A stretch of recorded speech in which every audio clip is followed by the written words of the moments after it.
Welcome to the Pine Box vlog number 2. So today we are doing something pretty interesting. We'll give a quick rundown. So I am going to attempt to put products on Amazon or at least feel it out. And then we will work on the enclosure that we started yesterday.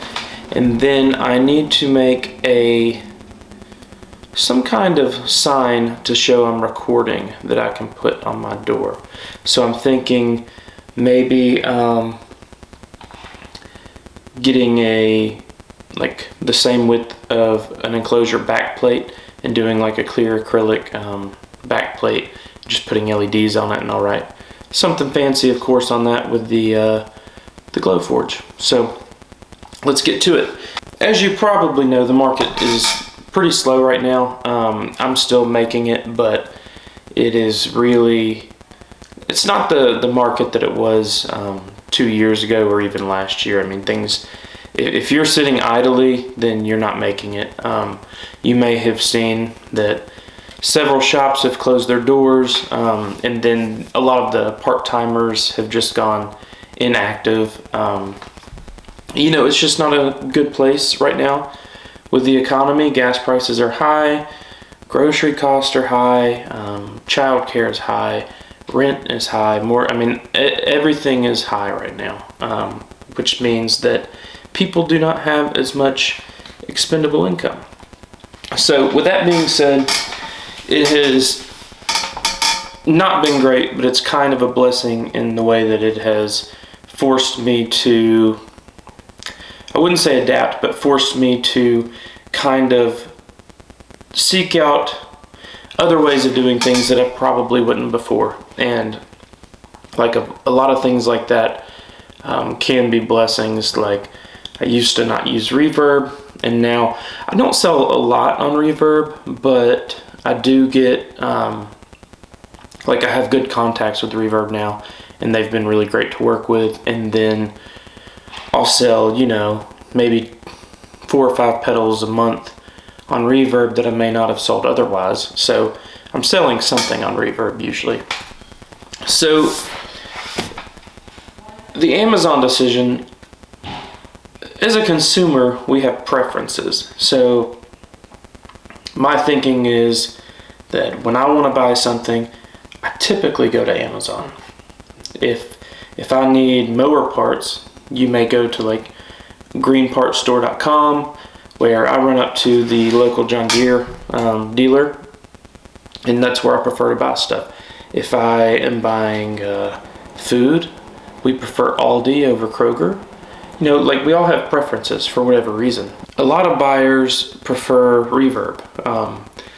If I need to buy something that's not by a boutique manufacturer or something like that, my go-to is really Sweetwater. So I don't shop around. I don't go to Musician's Friend or Reverb. I go directly to Sweetwater, and that's where I buy what I need. And that's my preference. And other people, I've noticed that if I'm putting something out, and I haven't put it on Reverb, they will say, I can't find it on Reverb. Well, it's not there. And that's because when they want to buy something, their immediate response is, let me go check Reverb. And the same is to be said with dealers. I didn't use dealers for a long time, and I'm slowly building a collection of retailers now. And it's the same thing. If a player wants to go check out a new overdrive or a fuzz or whatever it is, a lot of people, their first instinct is to go to their local dealer. And that's their preference. Which means, all of that to say, someone's preference is going to be Amazon. And people have trust in Amazon, people have gift cards in Amazon. Amazon does employ a lot of people, so that's a benefit. And when I first started buying more expensive pedals that you couldn't get in Guitar Center at the time, I was using Amazon, and this is back maybe 2012 or 2013. Basically when I started venturing away from anything that was not Boss. I went to Amazon first, and I believe I bought some Earthquaker devices and Walrus Audio and things like that. Maybe 2013 or 14. But anyways, I checked out the Amazon prices. I checked out the seller's fees and everything, and it seems pretty fair as long as really not that many. If I sell 10 pedals a month on there, then it's worth it. And you know, someone who may not have purchased before may now purchase. So before too long, you'll be able to get my things at Amazon.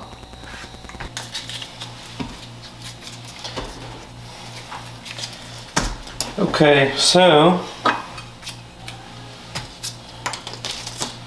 the enclosure we did yesterday is semi-dry,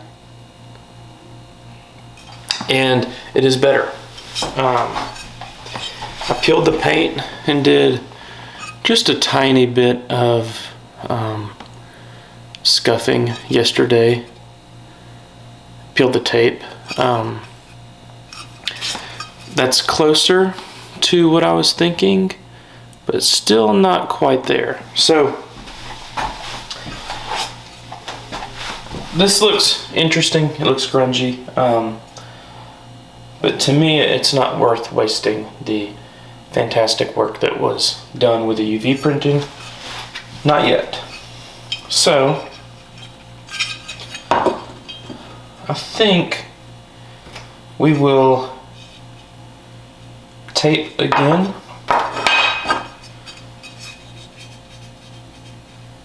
And do a different color. And what's great on these, what's really cool on these back plates is these burn really easy, even with spray paint. I can put them on the Glowforge and do like a cool logo or whatever. But this is not where we want. So I mean, the spray paint reliced really well. But I'm still not getting the rubbed vibe. And I'm wondering if the heavy relics at the top are what's kind of ruining that for me. So if we could do like a very light, so where this basically isn't covered. I wonder if we could do like a light coat. In a way that would be uneven a few times, cover up some of that relic. Let's try it.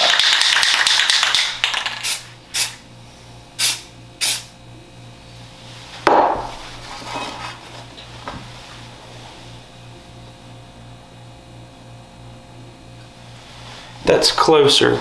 So I think the issue, I think I know the issue. So that does look better. It gives it like a more rubbed off appearance. I think the issue that I'm having is that too much of the graphic is exposed. Which of course I want it exposed, but that's not the point, is it? So let's see if we can use these paper towels again.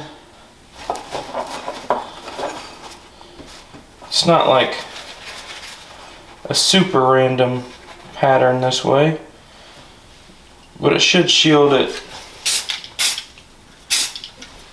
just a little bit.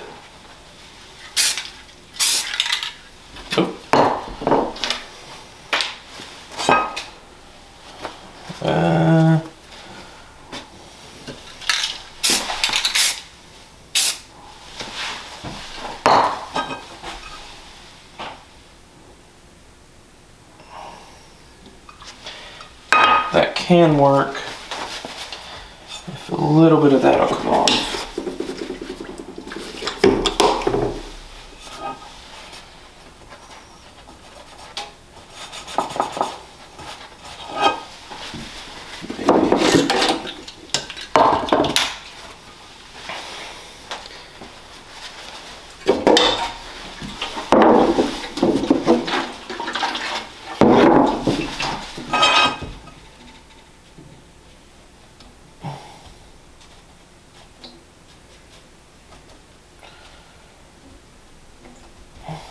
Hey, okay, I figured it out. Lightly blotting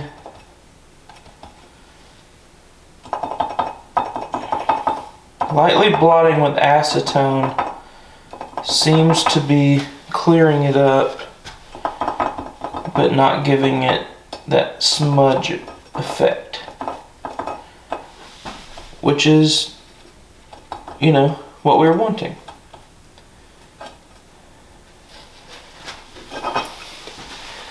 Okay, if you can even see, that looks much better. It's still probably too light at the bottom.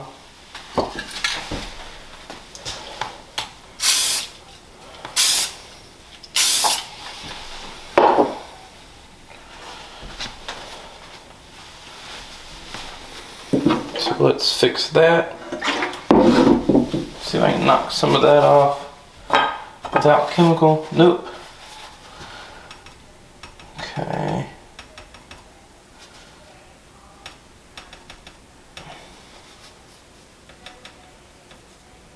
Ah, shit.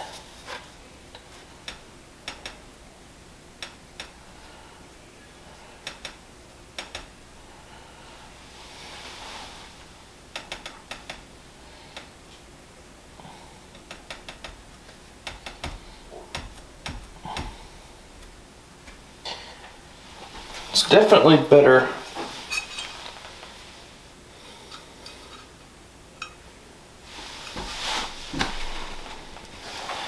Definitely better. I would like to see more clarity overall, just in a couple of spots.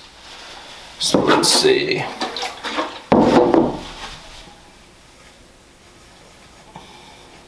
Maybe just right around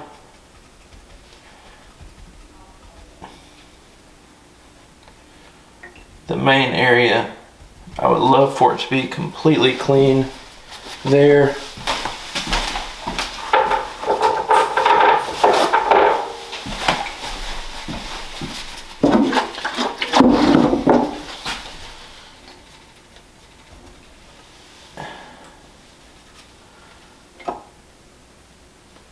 All right.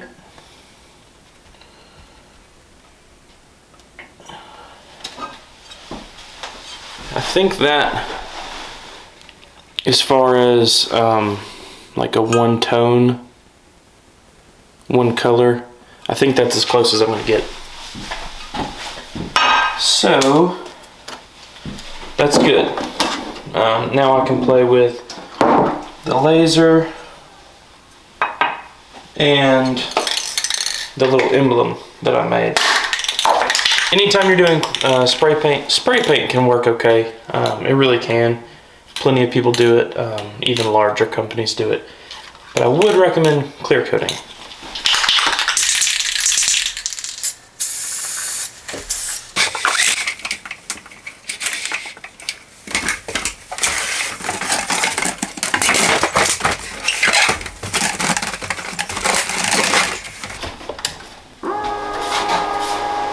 So I'm gonna burn the bottom plates, kind of like I did with the custom shop last year.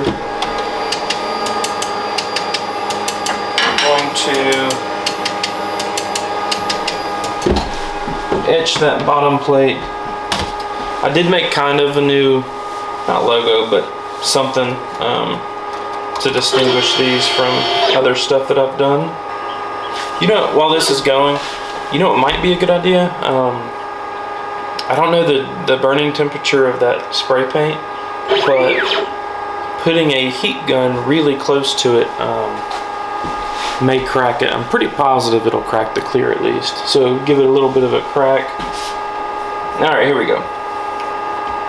So for those of you who do not know what this is, it is a CO2 laser.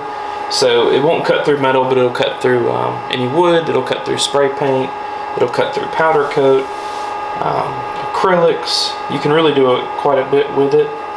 So that's it. I've uploaded a vector or an SVG file of this little emblem.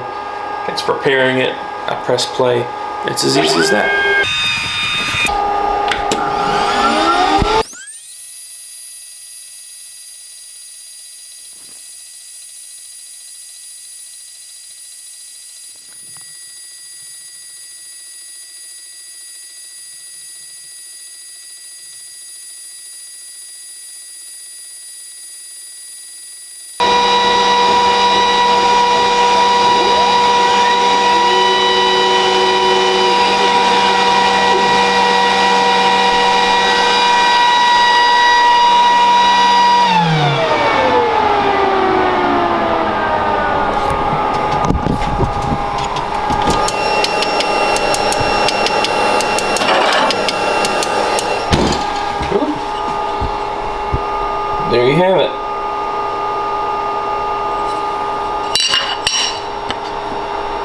looks decent. I probably could have used a little bit less power, but totally passable.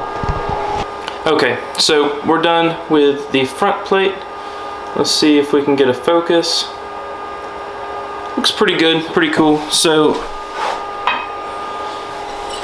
basically, this is a little wet, so I'm going to be careful.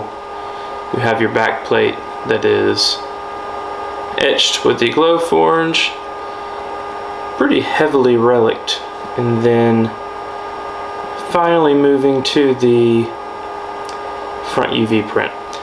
It is pretty cool. I do enjoy this. It's still not the original idea, but in some kind of like grungy way, I don't know. I enjoy making things that I haven't, and it could be one of those things where I wake up tomorrow and hate it, but at least at this point it was worth trying.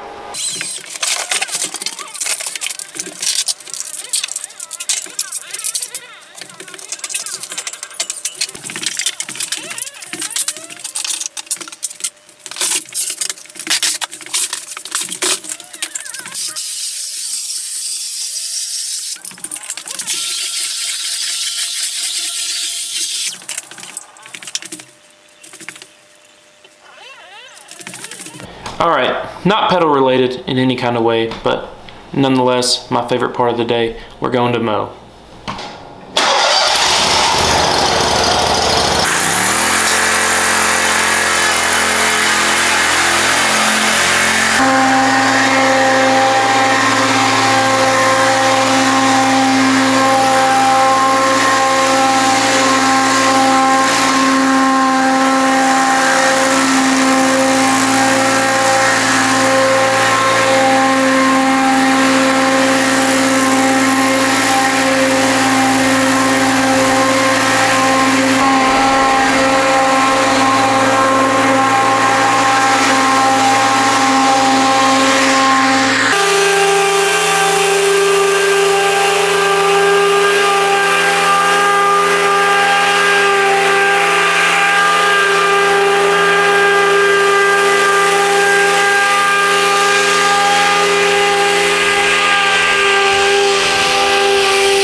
So a quick story, you can see all of this torn up ground behind me. Typically my yard is not dirt, but funny story, I had my septic tank leaking about a month ago, so I needed to rent a mini excavator so that I could dig a new line and run it out in the back of the property. So I call up a local vendor who rents out different equipment and was getting set up with that, and the salesman asked for my email address, and I said Jordan at Pinebox Customs, and he said, "Hey, I know you."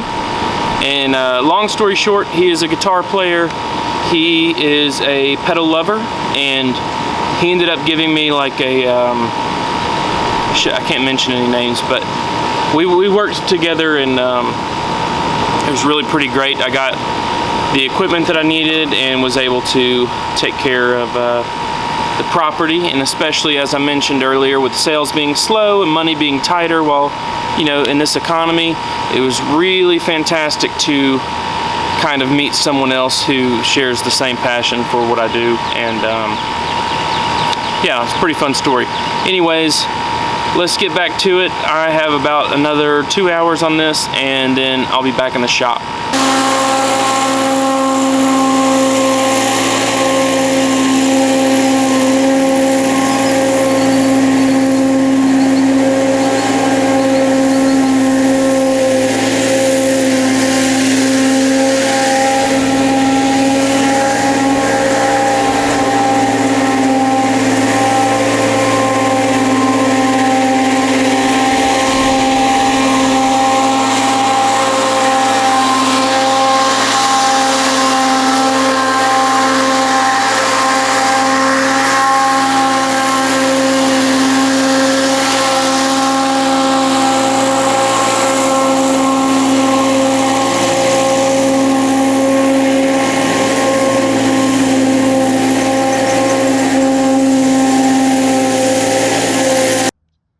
may as well show you this now.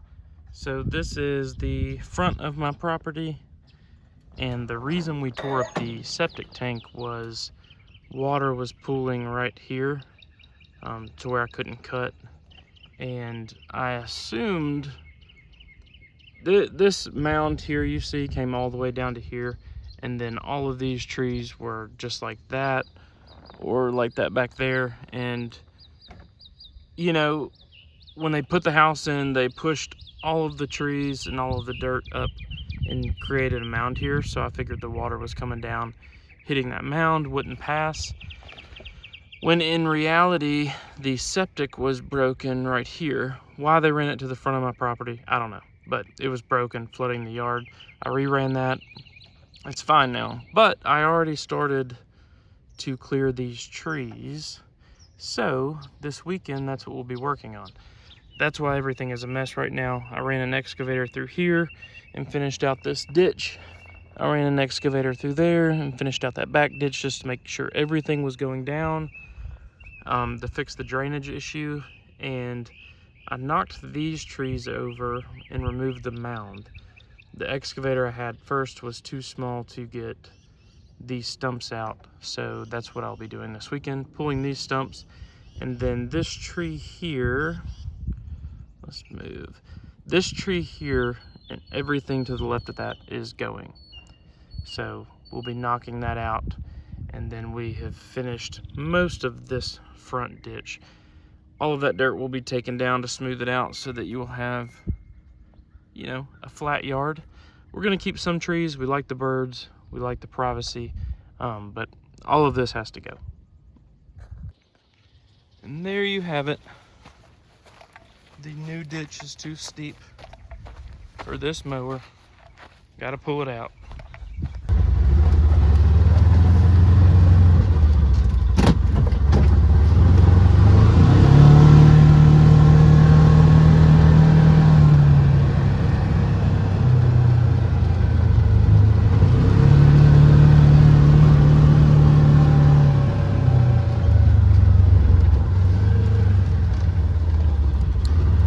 Sketchy being that close to the side of the road, because I want to pull it straight out, but now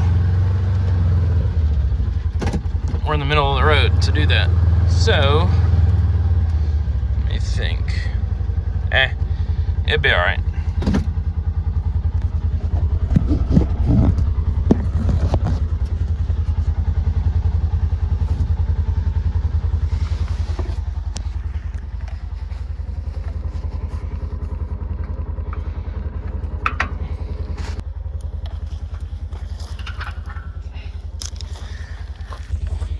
Alright, I don't have a strap in the Ranger. We're gonna do it here.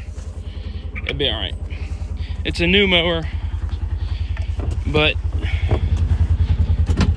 eventually it's gonna get some bruises.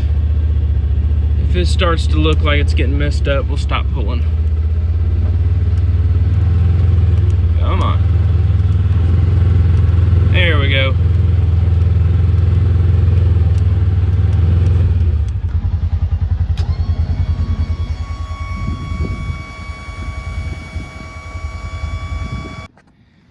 Alright, everything looks fine.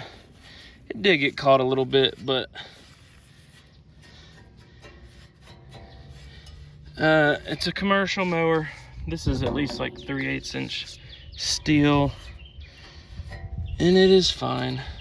If you can't tell, I'm pretty anal about my stuff, so a little annoying, but it is what it is.